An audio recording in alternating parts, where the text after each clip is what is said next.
looks like things are going to improve, because this generation here, they don't give a shit what colour you are.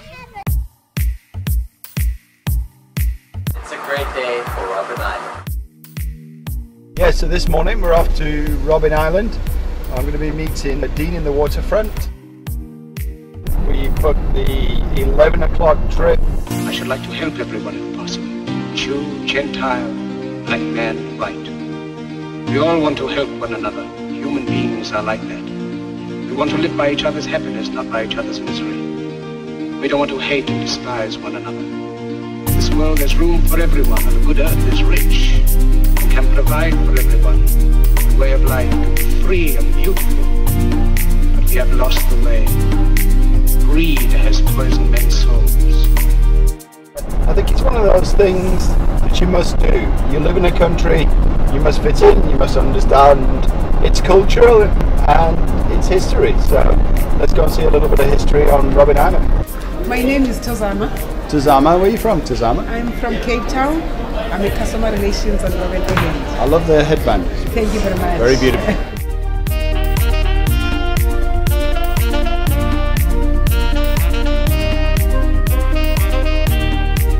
After the safety briefing, you may sit at the back. Only the back.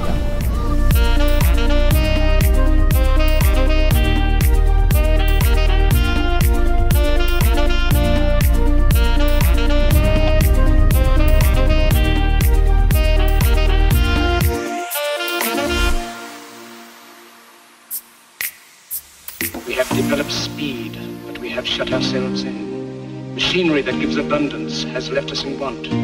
Our knowledge has made us cynical, our cleverness hard and unkind. We think too much, feel too little. It's just a little bit bumpy. It's a smallish swell. And behind us is the reason they call it the Cape of Storms. We've got one side, there's clouds over the mountains, and on the other side, in front of us, we've got that beautiful clear sky. So it's going to be nice on Robben Island. Rise out for universal brotherhood, for the unity of us all. Even now my voice is reaching millions throughout the world. Millions of despairing men, women and little children. Victims of a system that makes men torture and imprison innocent people. We're going with Wendy, right? Yeah, apparently she's the best, eh? I've heard this. I've got that on record.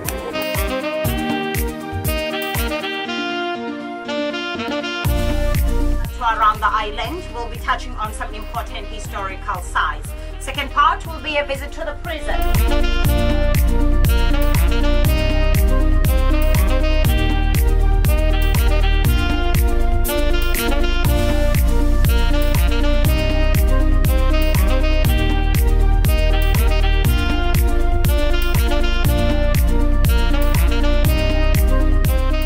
Talk to me, Wendy. How long have you been doing this job? I was doing this for 7 years now on Robben Island. Yeah.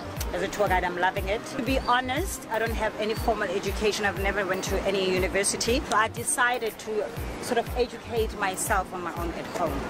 Well, I'm impressed. And it's all to do with context. It doesn't matter where you grew up or what you got. It's your choice to change, isn't it? And yeah, it actually made me realize that a paper qualification is nothing if you're not aware of the social ills, the things that are happening around the world, in your area, then you completely... I completely agree. If you guys haven't been to Robben Island, try and get a tour with Wendy because she's amazing. Thank you so much. We're going to jump on the bus, eh? We're going to go.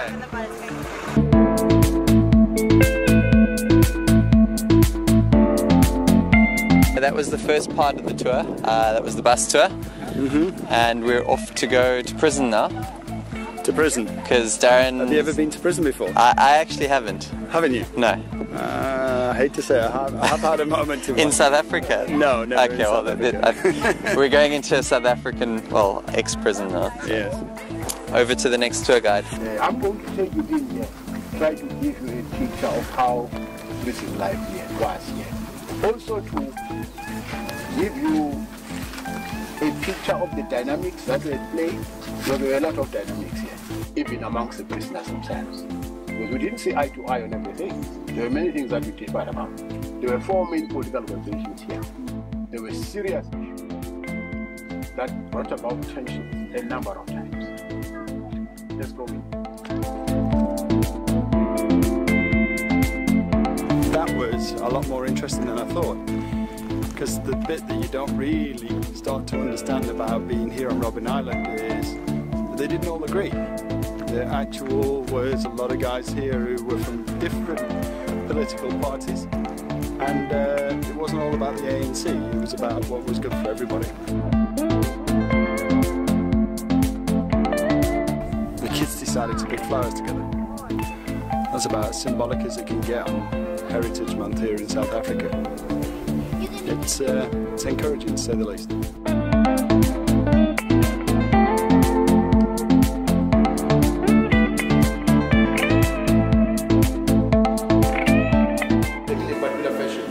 You sit on that bundle blankets and you are eating your porridge. And then somebody in that corner exclaims, "Hi, hey, Munna, they'll say, their worms here was in this porridge."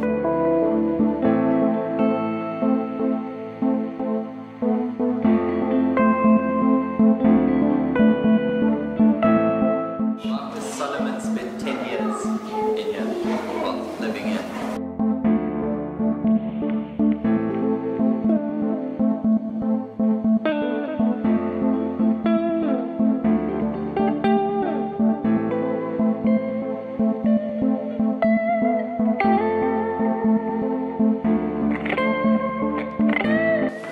Who was locked up in here? Do you know? Nelson Mandela. That's the one. Nelson Mandela. Came out of here and became the president of this country. From there to president.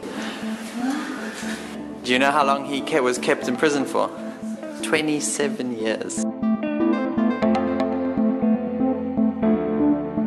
My question is, and it's a little bone of contention, how do you feel at the moment? You said you were a little bit of a troublemaker back in the day. Yeah. So how do you feel at the moment, what they're doing with the schools and libraries and the thing about the fees? How does that affect your brain? No, you see, let me right from the onset, let me say that I support the students. Yeah. In their efforts to get proper free education. I support them 100%. Yeah. I certainly do not agree with some of the tactics they use in getting this, especially those that actually destroy, the resources. Yeah. You know, many people, for example, in 1976, we were in the 80s. There were so many people who were talking of a lost generation, referring to us. Yeah. And that used to piss me off, because they misunderstood us. Yeah. You know? For example, there was a time when our communities and some leaders in our communities were saying that you guys, you shouldn't be destroying, schools. Yeah. And this was turned into a phrase where it was said that we were saying that freedom now, education later. And we never said anything like that. It's a lie. There was no such a thing. This was only spread about in an effort to denigrate that noble effort. Yeah. You see, to bring about change. Let me explain something. Yeah. For example, when we were arrested in 1976, we were arrested at our school. Sure. We had that meeting at our school in the evening, because it was part of a program that we decided upon as students, that seeing that now they are touching schools, we're going to be security for our schools. We're going to stay there at night to make sure that they don't burn the school. You see? Yeah. What actually was happening was that the security police were actually burning the schools. Really? Deliberately. Okay. Because I was going to ask you that. It feels like history repeating itself. No, they were burning the schools 30 years deliberately. ago. So that then you would have our parents being angry with us. Kind of divide the community. Right. You see? I understand, yeah. It's an old tactic. Yeah. But that's not what the media saw. Of course they don't. Of course. It's like now, when I see them complaining in the street, they manage to photograph 15 people and get really close in, and there's only 15 people there. And then you think of a huge 5,000. There's only 15 people. That's right. There. That's right. They're not together because people are divided on what's going on, I think. Okay, guys. Thank you. Fantastic. No, it's really good. Really appreciate it. Thank you. with a lot to think about, it really does, and I think I've heard a lot of people say that's exactly what this whole tour is about. Yeah. Think about after being there listening, more specifically to one of the prisoners in my opinion. Yeah. His perspective of what it was like and why it was there was more important to hear than maybe seeing it, but I haven't been, and it took me 16 years to get there, and it's a shame because it was definitely worth it.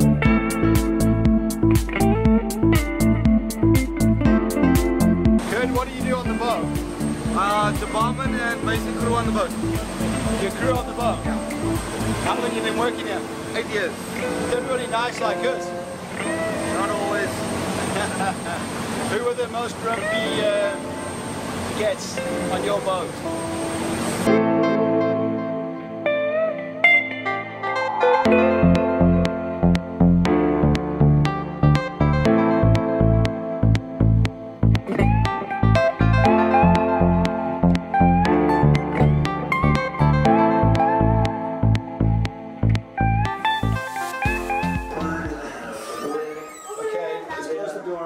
No! Yes! No, really?